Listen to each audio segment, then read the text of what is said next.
Ladies and gentlemen, welcome to another special video from your guy David here at Top Bunk Sports. And you guys see the Jumbotron. I don't need to explain anything. We're about to recap a little bit of the first half of the season.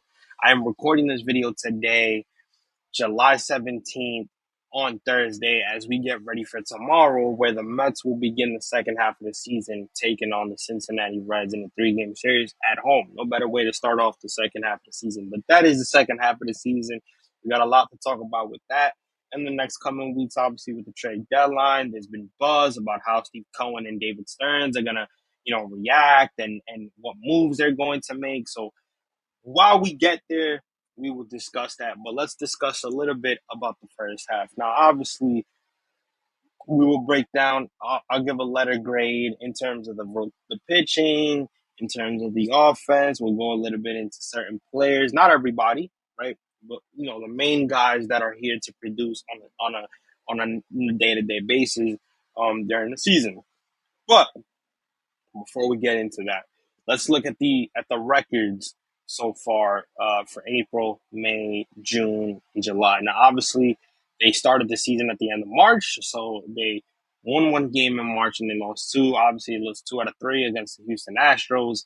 But then they went on a nice little skid in April. So they finished with one win in at the end of March. The April record, they finished 19-8. And then they played May a little bit better. It was kind of mid. It was kind of in the middle a little bit. 15-12 record, and then June hit, and that's where shit kind of hit the fan for the Mets.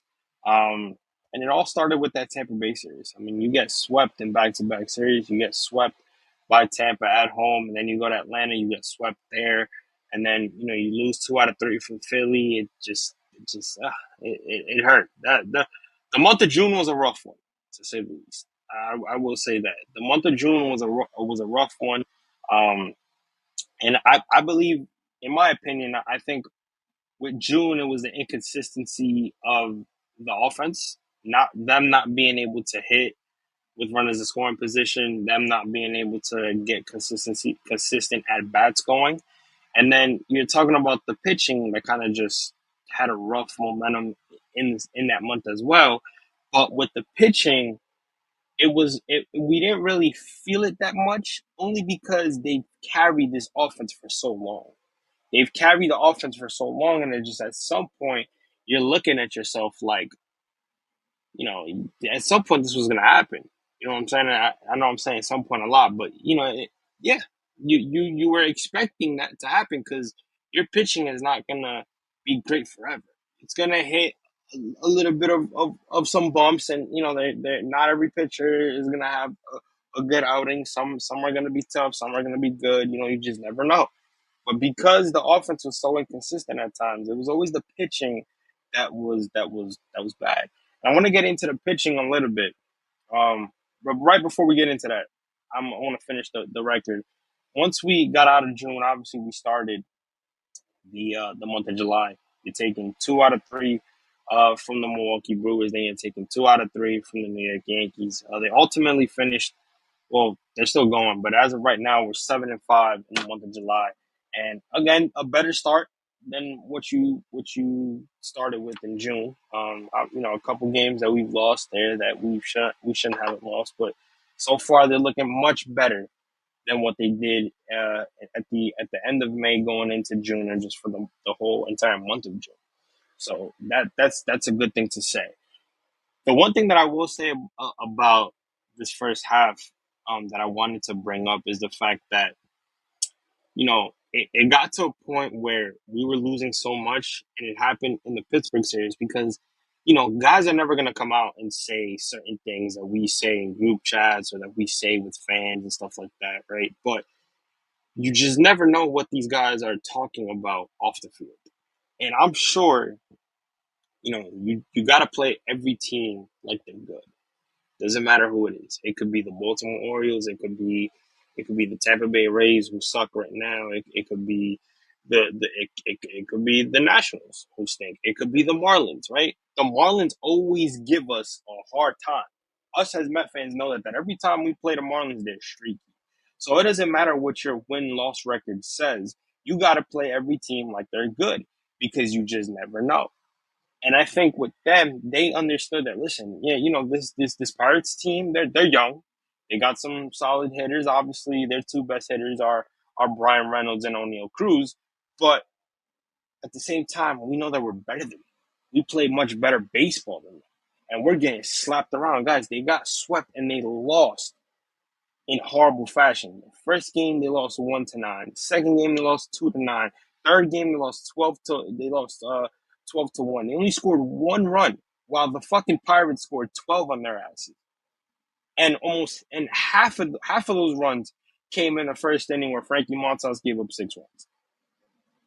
It was disgusting. It was disgusting, and you were scared for July to come in. You were like, "Oh my god, now they got to play a good fucking Milwaukee Brewers team, who are playing. They're playing phenomenal baseball, and they're once again leading their division." You're like, "This shit can't get any worse."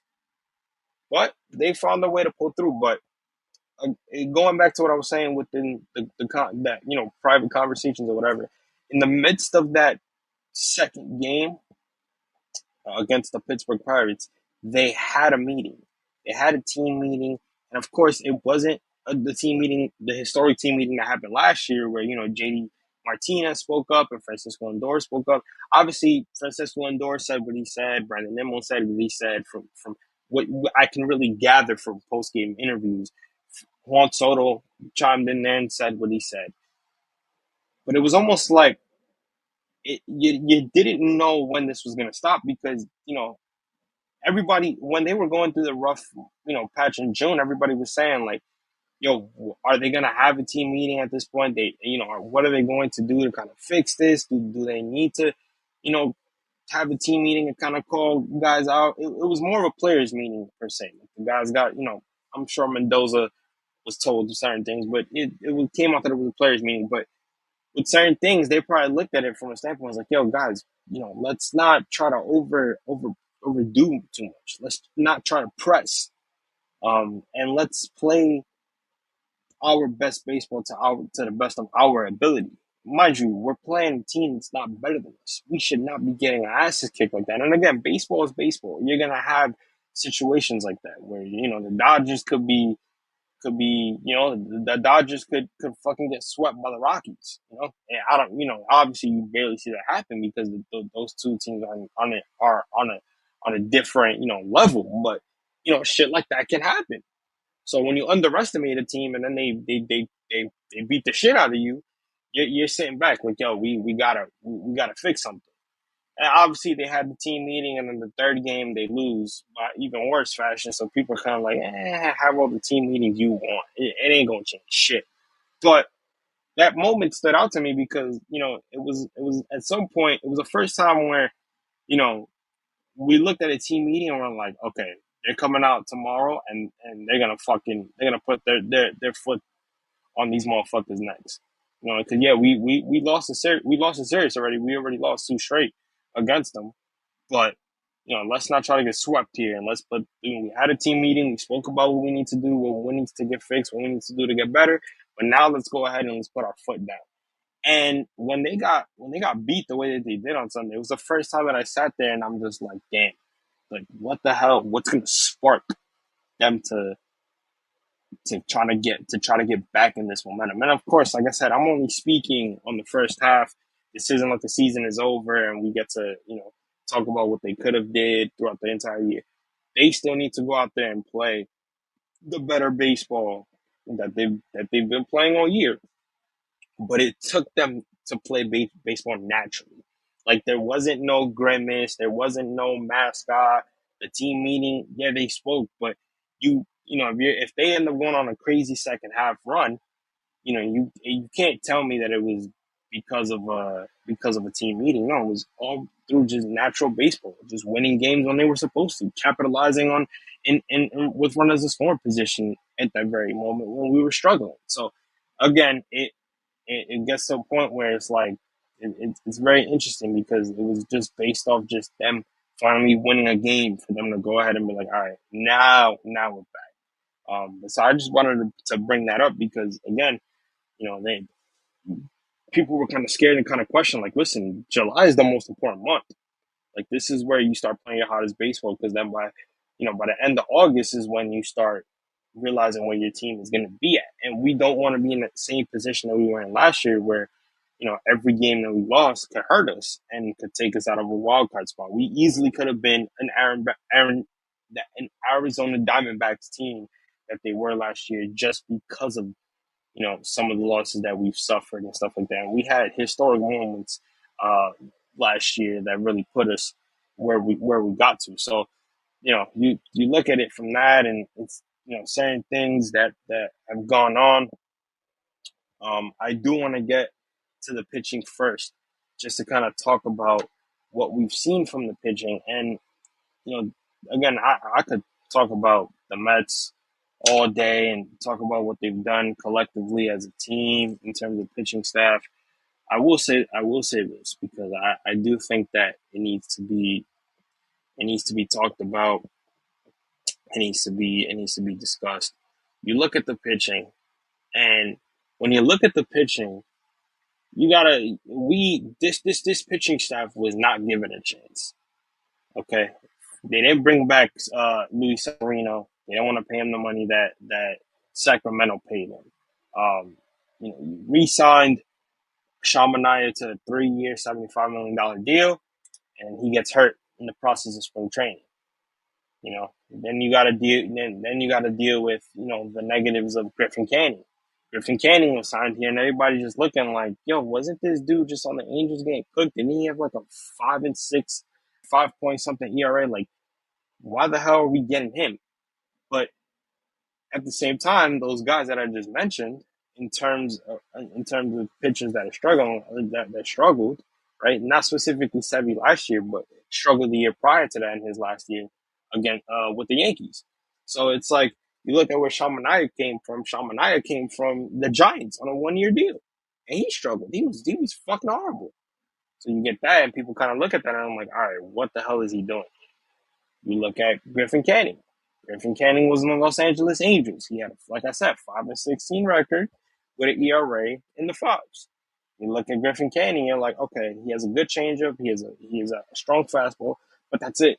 And he puts a lot of balls over the plate, and sometimes the movement on those pitches don't move, and it's flat, and the guy just picks it up and hits a home run with it. So at the end of the day, when you look at guys like that, it's really like the main part of this rotation. The fact that there are certain guys on this rotation. Oh, Frankie Montas is another one. Frankie Montas is another one that was not given any opportunity. I'm one of them. I basically said from the very beginning, I did not like the pickup at all. You're gonna sign a guy who's been very inconsistent to a 2-year, $34 million deal, and he hasn't proven shit. But again, it's the philosophies that go on in the pitching lab that has helped them. That has helped the guys that have been here. That has helped a guy like, for example, David Peterson. David Peterson has always been a starter that Met fans have never trusted. Has been very up and down, very inconsistent. All of a sudden, he gets surgery on his hip. Comes back last year. And just is completely a different pitcher. He's a different pitcher, man. A very, very different pitcher. And again, I like that. I like the fact that he's shown, like, listen, I'm better than what I've shown you, and he's never really spoken about the injury like that. But at the same time, like, that's what helped him. He got the surgery, and all of a sudden, he's one of the best pitchers in our rotation. You look at Clay Holmes. Clay Holmes was picked up on belief that he could be an everyday starter, which he has proven that he can be. But coming out of the Yankees bullpen for so long, and you've been a relief pitcher, it's like, dude, putting him as a starter, and it's worked. It's worked. It honestly has worked. You look. I will give you the stats. Let's look at Clay Holmes' stat. Right, I'll put it up here on the jumbotron for you guys to see. Because I think Clay Holmes is a very intriguing story that I don't think people really talk about. But you look at it right here: 8-4 record, a 3.31 ERA, 83 strikeouts. He's walked 41 batters. He has a WHIP of 1.26. He's already pitched 103 innings.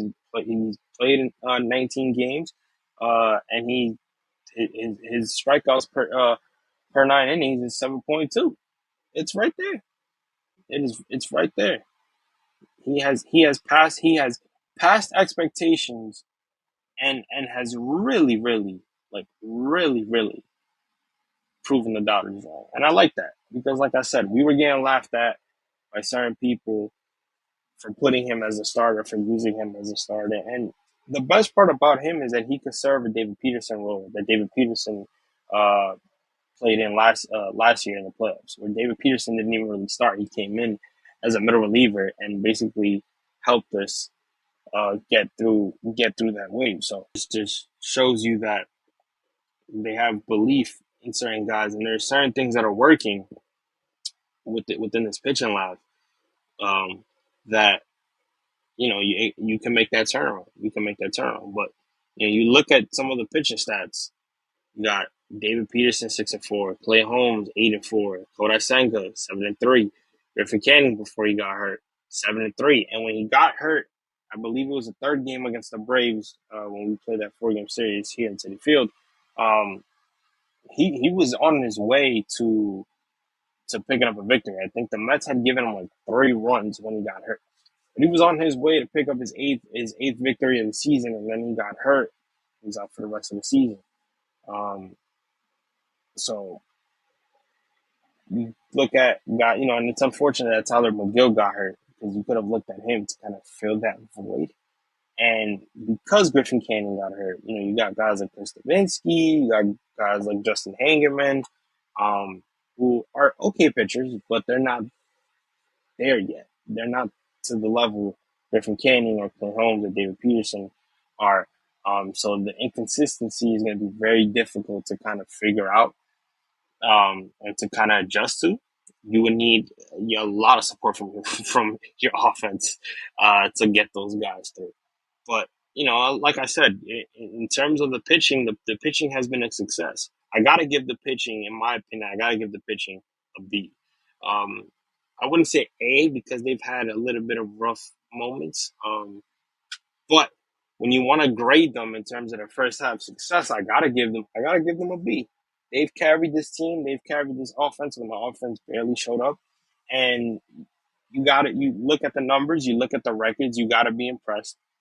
Even the ERAs. You look at the ERAs, you got to be very impressed with what these guys have been able to do. Um, but then you go on to the hitting. You go on to the hitting, and you look at guys like Francisco Lindor. You look at Juan Soto, Brandon Nimmo, Mark Vientos. You look at Jeff McNeil, like certain guys that can give you consistency on a night to night basis. That helps.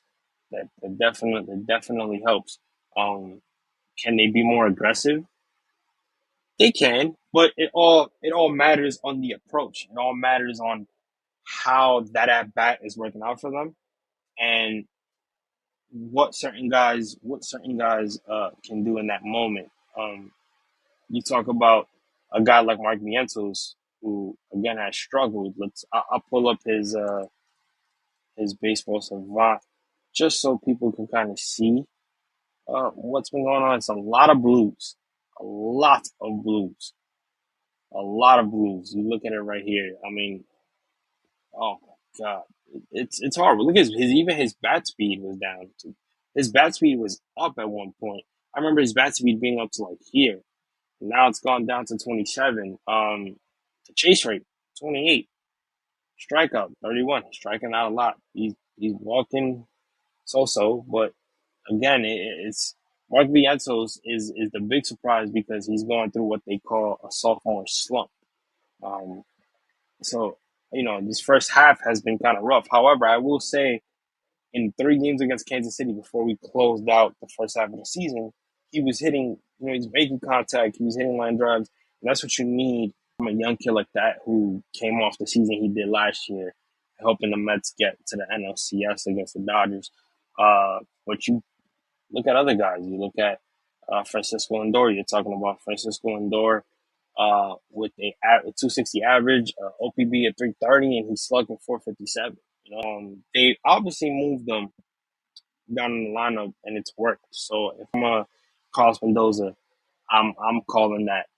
I'm calling that, and I'm making that my 1-2 right there with Brandon Nimmo and Francisco Lindor, and then obviously keeping Soto at number 3. Everybody has had their mixed emotions about it. I personally always said you keep Juan Soto at number 3, it's always gonna work out. Look at Brandon Nimmo. Brandon Nimmo 259, 321, 463. Uh, Again, just your heavy hitters, your heavy hitters that you trust on to start the momentum for your offense. In terms of a letter that I would give the offense, I'd give the offense a C, probably like a C minus, probably a C minus, just because of the fact that they again they've underachieved a little bit. Obviously, you've seen the power at times, the constant up and down. I would say the constant up and down, where like one game they'll score a couple runs and they'll have runs in scoring position, and then after they score like 3 runs, they're done. Or there's just nights where, or games where they don't score at all. So when they don't score, that's the frustrating part. Because it's just like, how is that ever? How are we ever going to fix that? Does there need to be a conversation with Eric Chavez, who I've been very vocal about that I don't want him here, but at the same time, you got to think like, who's his replacement? Does that involve the iPads, where you're looking at your previous bat and like, I shouldn't do that. At the end of the day, yeah, the offense has been very, very up and down as of late. So I would give it a C minus, in terms of that. In terms of that, just because, like I said, they've been very inconsistent. But with this second half coming through, I think if you could get off to a good start, this Mets team is a very good team. Uh, and they're much better than they well, not that they are, they need to be, but they're much better than what we've expected, or from what we've seen, especially from the offensive side. Um, but that's just what it is. We'll look at some more stats. You look at Juan Soto's first half, right?